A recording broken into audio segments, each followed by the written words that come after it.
Welcome back, folks. Believe it or not, but the Green Party is socialist. Who would have thought? They're communists. Who would have thought?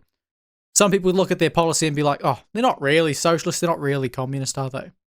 Why? Because they live in a country where proposing a radical communist change just like that is, well, extremely off-putting. You're going to have very few people that actually vote for you. But that doesn't mean that the underlying political ideology of the party isn't based or rooted in Marxism, Leninism, Stalinism, and so forth. I mean, you only have to look as far as their University of Auckland students, who back in 2023 had a few choice words to say about the Communist Manifesto, for one, but are quite openly communist. The Green Party attracts communists, the Green Party platforms communists, and the Green Party, ultimately, when it comes down to it, when you look at the root ideological beliefs they hold, are communists. That's a Communist Manifesto. I thought it was the Bible, and I was like, what is the Bible? Okay. Oh, that is the Bible comment. Thank you so much for signing up. Well, the thing about my parents is that they managed to raise 3 communist kids, so I don't know how that happened, but... You just told the entirety of Aotearoa that you're a communist. The first thing I note there is he's even, maybe jokingly, but acknowledging that the idea that you're communist is a little bit off-putting, right? Oh, yeah, you're going to walk down the street, a proud communist. People might give you looks. I'll certainly give you a look. I'll look at you as like, you're an idiot. Because I don't think these kids actually truly understand what communism is. They might read something related to Marx. They might look at some Marxist theories and be like, oh, yeah, that sounds all lovely-dovely. And then they ignore all of the attempted applications of it. It's because it's those applications of Marxist theory which have proven that such theory is nonsense. That such theory only leads to hardship, misery, and mass starvation. Or at the very least, subjugation and oppression of the masses. Got the mic set up now. Yeah. Just, before we let all the party secrets slip. It's not my normal job. Yeah. Not raising our children in a biohazard, perhaps. And we recognize that climate justice is intertwined with intersectionality.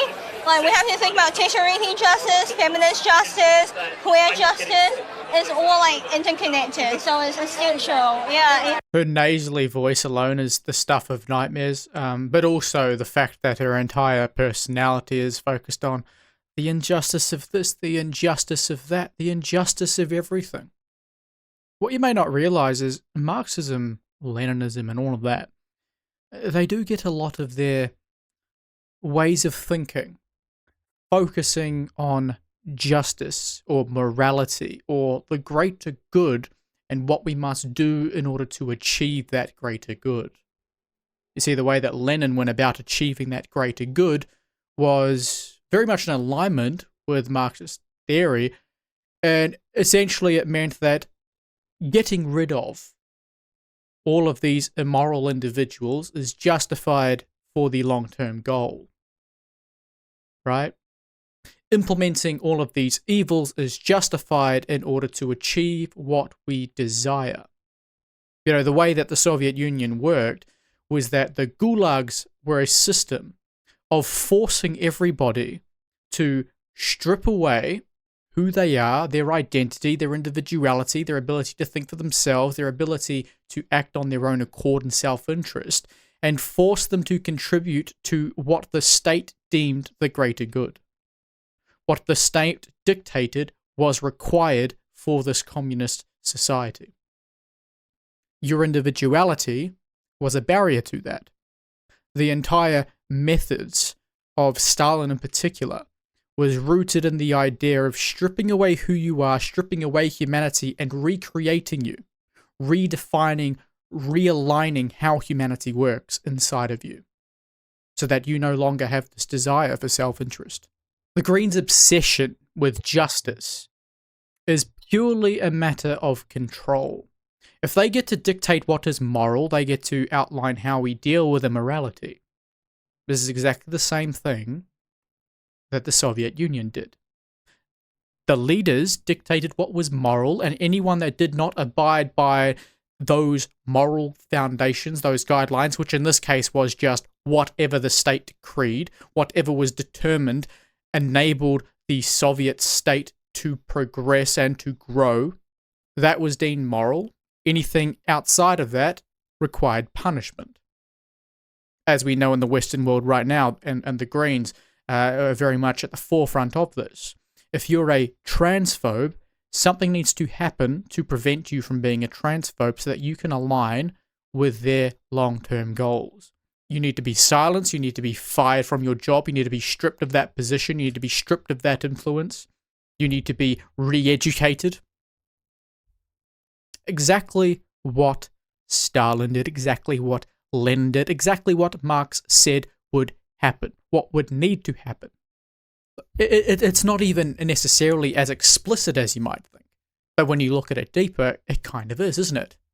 If you're a real estate agent, all of a sudden now, if you want to remain a real estate agent, you need to ensure that you are educated in te tiriti related things, in tikanga, because it's all about educating you, or in this case, re-educating you, so that they can be assured that the way that you go about living in society and fulfilling your function is in alignment with their ideological view. Right now, if you're in the first year of your law degree, oh yeah, you very much need to be indoctrinated with this false representation of New Zealand's past, this false representation of what the Treaty of Waitangi says. Because if you do not hold the correct view, the view that the left determines as acceptable, then you are not fit to fulfill the role of a lawyer. You need to be re-educated. If you're someone in the mainstream media who purports something that's not true, you need to go and educate yourself by any means necessary. I would actually challenge the mainstream media to ask the Greens the hard questions on this, such as, do you subscribe to communist or Marxist ideologies? Do you subscribe to the methods used in the 20th century to implement Marxism? If you don't, why are your co-conveners of the University of Auckland Greens openly communists who subscribe to the writings, or at least the mind, the thoughts of Karl Marx? And if you do indeed support it, how is it that your interpretation of how we achieve it is different to what has already been tried before? Because it's worth acknowledging that every attempt to implement Marxism has its variation. You know, Lenin tried to go pretty all out and have complete state control of everything. The problem is he didn't have a centrally planned economy. He just kind of thought, let's wing it. It'll just kind of work itself out. And that didn't work out. And so he decided, actually, you know what? Maybe there's some merit to a little bit of privatization here, obviously under the firm grips of us, right? We're still going to be the main benefactors here, but at least here we can open up a little bit more economic growth, so a bit more economic opportunity, particularly with other European nations. So clearly this isn't working. Clearly there's an unplanned, non-market economy where we're just kind of abusing all of our people to create all of this stuff, but have absolutely no means of actually doing anything with it and actually growing the economy and creating a society that is flourishing. Let's revert slightly back. I believe he said 2 steps forward by going 1 step back, or something along those lines. That didn't work either. And as soon as Stalin came in, he went around, collected up all of those bourgeois families who were essentially a creation of Lenin, and he either threw them in a gulag or executed them. But on the other hand, at least Stalin did have the idea for a state-planned economy and implemented it. It didn't work. You can centrally plan an economy all you like and take full control all you like, but it doesn't work. I'm yet to hear a communist, particularly in this country, outline how you can have socialism, communism, Marxism, whatever you want to call it, that isn't centrally planned. Or that, if it is centrally planned, how it would actually work in practice. How you could implement this without oppressing the masses. Because you can say you subscribe to Marxism all you like and that it works, but then you'd also have to ignore the parts where Marx acknowledges that revolution is a necessity. Or if not a necessity, a likelihood. Where violence is a likelihood. Where violence is needed. Where oppression is going to happen. We're getting rid of dissidence as a reality. Because regardless of the language you want to use, the actual practical application of these things require oppression, require the state to subjugate the masses. Communism in practice does to the workers what communism as a selling point is supposed to eradicate. You know, every single proletarian needs to go in and they need to overthrow the bourgeois class and they need to take over for themselves. That's the revolution aspect of Marxism. That's the revolution aspect of achieving this communist utopia.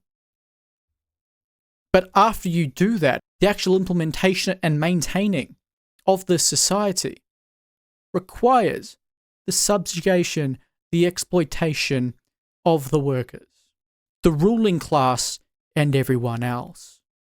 All it did was take the proletariat, the working class, and make it bigger, to be exploited by an even smaller group of people. All they did in Russia, and all they did with China, is take down the bourgeois and replace it with an even more evil one. A smaller one too, subjugating even more people, resulting in the deaths of even more people, resulting in the oppression of everyone, bar that tiny select few who are effectively the new ruling class. So I would challenge the media to question the Green Party. I would challenge the Green Party, explain yourself. Why is it that you let these people in your party? Is it because you actually subscribe to it? Because we all know you do. Hell, I'll go as far as to say, hey, Kieran McAnulty of the Labour Party, you seem relatively keen on maybe being Prime Minister one day. Why is it that you're a proud socialist when socialism has killed over 100 million people in the last 100 years? You know, socialism seems to be the solution to the evils of the world. Socialism is upheld as this beautiful future for all of society where we can look after one another. And yet in practice, it's only ever done the opposite.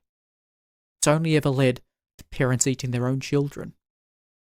It's only ever led to the mass starvation, subjugation, enslavement of your own people. But to make matters worse, you're not even regarded as a person anymore. You're just a means to an end to achieve the utopian goal which will never come.